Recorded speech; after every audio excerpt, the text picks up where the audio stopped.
नमस्कार, आप देख रहे हैं लाइव सिटीज और मैं हूं आपके साथ शिप्रा झा। बिहार में इन दिनों अपराध का बोलबाला हो चुका है। अपराध का ग्राफ लगातार बढ़ता जा रहा है। कल ही हमने आपको बताया था कि दरभंगा में इस साल की सबसे बड़ी लूट हुई और वो भी उस वक्त जब नीतीश कुमार क्राइम को लेकर ही समीक्षा बैठक कर रहे थे और कई सारे अधिकारियों को कई सारे निर्देश भी दिए। लेकिन निर्देश देने के बावजूद उस तरीके का जमीनी हकीकत दिखाई नहीं दे रहा है। अभी भी अपराधी बेलगाम तरीके से आपराधिक घटनाओं को अंजाम दे रहे हैं। आज के इस वीडियो में इसी पर करेंगे डिस्कशन। मेरे साथ हैं सीनियर जर्नलिस्ट ज्ञानेश्वर। उनसे भी कई सारे सवाल हम पूछेंगे, जानने की कोशिश करेंगे कि आखिर क्यों ऐसा होता हुआ दिखाई दे रहा है। सबसे पहले तो मुझे आप ये बताइए कि अभी अब थोड़ी देर पहले हम लोग बातचीत कर रहे थे तो आपने बताया कि नीतीश कुमार लगातार प्रशासन को कई सारे निर्देश दे रहे हैं लेकिन वो फॉलो नहीं हो रहा है। क्या वो पहले ब्रेकिंग खबर है वो बताइए। देखिए शिप्रा, पूरी समीक्षा अपराध की जो इन दिनों बढ़ रहा है इसकी हम लोग शाम में करेंगे जी। जिस तरीके से नीतीश कुमार ने समीक्षा बैठक की है हम लोग शाम में समीक्षा बैठक कर लेंगे कि क्या हो रहा है बिहार में। लेकिन जिस ब्रेकिंग खबर को लेकर मैं आपके साथ अभी रूबरू हूँ, बहुत ही महत्वपूर्ण है और बहुत ही गंभीर मसला है। और मसला ऐसा है जिससे यह प्रतीत होता है कि बिहार पुलिस के जो हाकिम हैं वो नीतीश कुमार के ऑर्डर को भी या निर्देशों को भी ठेंगे पर रख रहे हैं। अच्छा। आप पूछेंगे कैसे? देखिए, पिछले दिनों अभी 4 दिनों की बात है, 4 दिन भी नहीं हुए, 3 दिन की बात है। अच्छा। रवि गोप, एक रवि गोप पटना का नोटोरियस क्रिमिनल है, मोस्ट वांटेड क्रिमिनल है और बिहार पुलिस के रिकॉर्ड के मुताबिक वह पिछले कई वर्षों से फरार चल रहा था और उसकी गिरफ्तारी पर 50,000 रुपए का इनाम घोषित किया गया था। अच्छा। तो इसके पीछे एसटीएफ को भी लगाया गया। इसके खिलाफ कई मामले कई थानों में दर्ज थे, हत्या के, अपहरण के, तमाम तरीके के मामले। तो एसटीएफ जब लगी तो पता ये चला कि ये मूल रूप से दिग्घा का रहने वाला है रवि गोप, जो नोटोरियस क्रिमिनल है जी। पता ये चला कि वह अपनी गर्लफ्रेंड के संपर्क में है। अच्छा। और अपनी गर्लफ्रेंड के साथ शादी रचाने जा रहा है। तो एसटीएफ ने, देखिए जो जिले की पुलिस है वह खोज नहीं पा रही थी और जब जिले की पुलिस नहीं खोज पा रही होती है तभी जो मोस्ट वांटेड क्रिमिनल होते हैं या अवॉर्डेड क्रिमिनल होते हैं जिनकी गिरफ्तारी पर अवॉर्ड होता है उनके पीछे एसटीएफ को लगाया जाता है। तो एसटीएफ ने उसकी गर्लफ्रेंड का मोबाइल ट्रैक किया और तब ये जाकर मालूम हुआ कि ये दोनों, मतलब ये फरार रवि गोप अपनी गर्लफ्रेंड के साथ 7 दिसंबर को पटना जिले के ही अठमल गोला में शादी रचाने जा रहा है। अच्छा। एक गुप्त ठिकाने पर, एक सीक्रेट ठिकाने पर। तब एसटीएफ लगी, फिर जिले की पुलिस भी लगी और जब शादी के मंडप में रवि गोप था तब पुलिस ने वहां घेराबंदी कर ली और पुलिस ने जब घेराबंदी की तो रवि गोप ने भागने का प्रयास किया। अच्छा। और रवि गोप छत मतलब फ्लोर कूदकर एक घर से, एक छत से दूसरे छत पर कूद रहा था और भागने की कोशिश कर रहा था। लेकिन घेराबंदी हो गई थी, बहुत तगड़ी घेराबंदी थी और शादी के मंडप से भागते हुए रवि गोप को पकड़ा गया और इसके बाद पुलिस ने अपनी उपलब्धि गिनाई और कहा कि देखिए एक नोटोरियस क्रिमिनल को 50,000 के एक इनामी क्रिमिनल को हमने गिरफ्तार कर लिया है। लेकिन हुआ क्या? देखिए, हुआ ऐसा कि यह जो मोस्ट वांटेड अपराधी जिसे इतनी लंबी मशक्कत के बाद गिरफ्तार किया गया वह 24 से 48 घंटे के भीतर जेल से बाहर आ गया। अच्छा। अब यहां देखिए, इसलिए मैं कह रहा हूं कि नीतीश कुमार के बातों को पुलिस गंभीरता से नहीं लेती है और अपराधियों की मदद करती है जी। अब आप पूछेंगे, बिल्कुल, यहाँ पे मेरा सवाल आपसे यही होगा कि आखिर वो छूट कैसे गया? देखिए, छूट कैसे गया? यदि आप किसी क्रिमिनल को नोटोरियस कहते हैं, किसी क्रिमिनल को गैंगस्टर कहते हैं, किसी क्रिमिनल पर आप अवार्ड घोषित करते हैं तो आप उसकी एक हिस्ट्री शीट तैयार करते हैं। अच्छा। हिस्ट्री शीट किसकी तैयार होती है? हिस्ट्री शीट उसकी तैयार होती है जो कई मामलों में वांटेड है, कई बड़े अपराध को अंजाम दे चुका है और उसकी गिरफ्तारी बहुत ही महत्वपूर्ण है। तो इसलिए एसटीएफ को लगाया गया।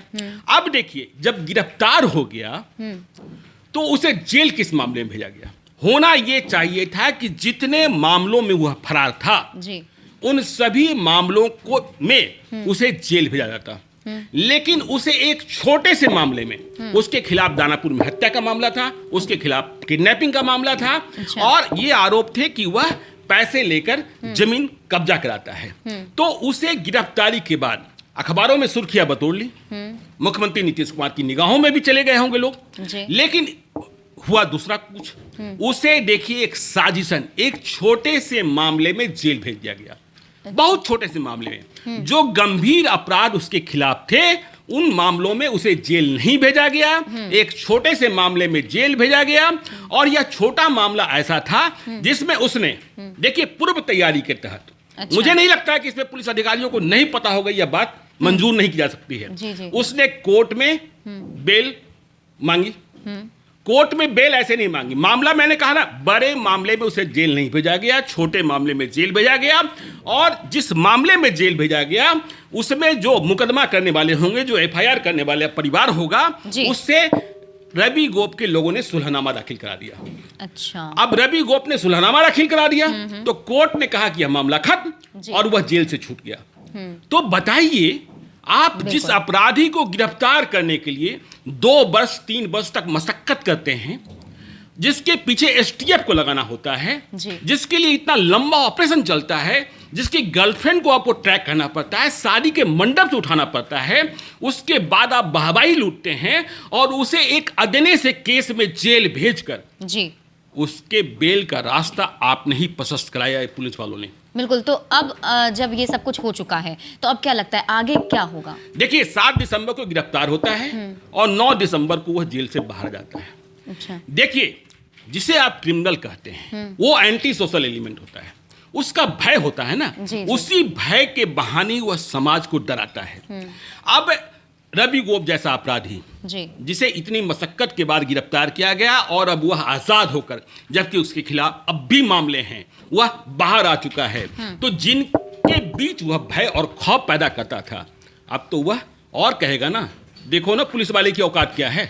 बिल्कुल। उन्होंने मुझे जेल भेजा और मैं बाहर आ गया। तो अब रवि गोप का जो खौफ पहले से था वह और बढ़ जाएगा कि इसे तो पुलिस वाले भी जेल के भीतर कैद नहीं कर पाते हैं। लेकिन देखिए, मसला यह है, यदि कल नीतीश कुमार ने, बिहार के मुख्यमंत्री नीतीश कुमार ने कल समीक्षा बैठक में कहा कि जो पुलिस वाले अपराध को रोक नहीं पा रहे हैं, अपराध को थाम नहीं रहे हैं, उनके खिलाफ कार्रवाई होनी चाहिए, उनकी पहचान की जानी चाहिए।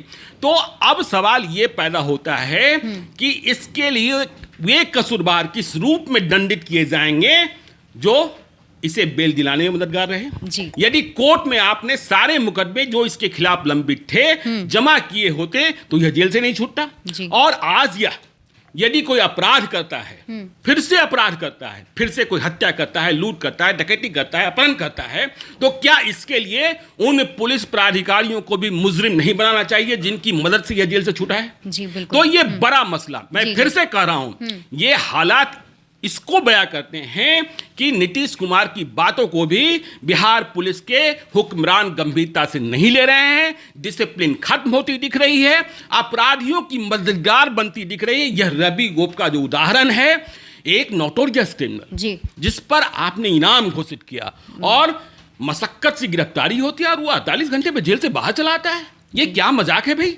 ये बहुत ही गंभीर मसला है सिप्रा। बिल्कुल, और इस गंभीर मसले को गंभीरता से लेने की भी ज़रूरत है, क्योंकि जिस तरीके से हमने आपको ये पूरी न्यूज़ बताई, जैसे हमने आपको बताया कितना वो कुख्यात अपराधी है और इस तरीके से वो 2 दिन के अंदर जेल से बाहर भी आ जाता है, तो कहीं ना कहीं इसको सीरियसली लेने की ज़रूरत है और वैसे पुलिस वाले जो वैसे लोगों को मदद करते हैं उन पर भी कार्रवाई करने की ज़रूरत है। हालांकि समीक्षा बैठक जो है नीतीश कुमार ने की है, कई सारे निर्देश दिए हैं, देखने वाली बात होगी कि आगे किस तरीके से प्रशासन उस पर अमल करता है।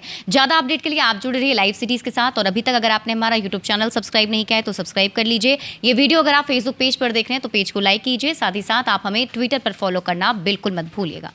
धन्यवाद।